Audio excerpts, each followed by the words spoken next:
Hello folks, I hope you're having a very relaxing Sunday afternoon, and thanks for tuning in to Tech TV. If you haven't already, please hit that subscribe button and the little bell for the notification of our next video. I have one question to ask you about this hoof. Will it need a block or not? Put your answers in the comments right now, and I'll chat to you at the end of this short trim.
This foot was hugely overgrown with massive chunks that had to come off. That was the start of a white line in this foot, and as you've seen in other videos, we put on blocks to rest the sick claw. But the best block you can ever have is a block that you make yourself, a homemade one. Today I'm bringing you a second trim in this video as a little Sunday treat. This girl was moving quite fast, but I could notice her holding her front right foot a little bit funny. So let's get her into the crush and see how we can help.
So most lame front feet have the lesion on the inner claw, and this foot is no different.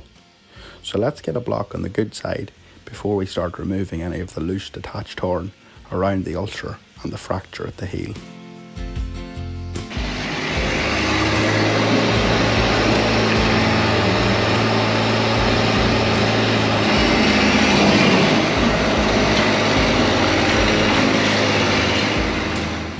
So this particular lesion is going to need rested for around 4 to 6 weeks.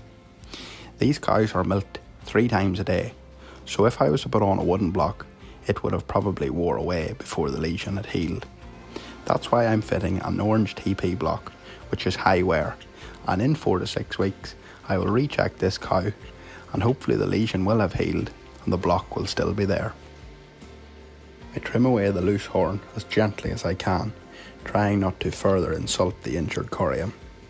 This takes a bit of time and a sharp knife as I gently feel for where the separation of the hoof is.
Where the lesion was first appearing at the sole ulcer site is connected to the peeling heel at the top. So I have to strip all of this loose horn away to allow the new healthy sole to grow.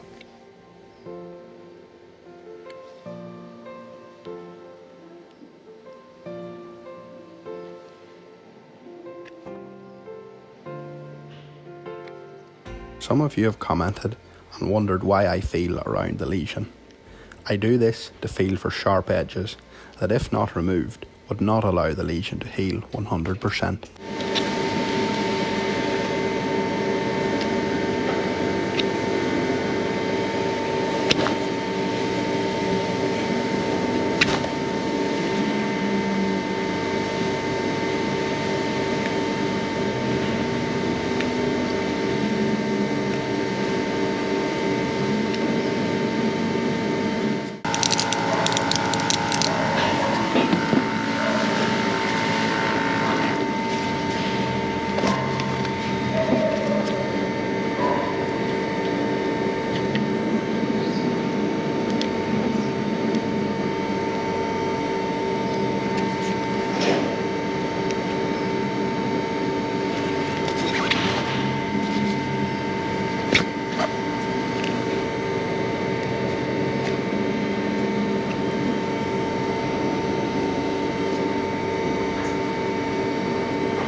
This cow will certainly feel better after this trim and salicylic acid bandage.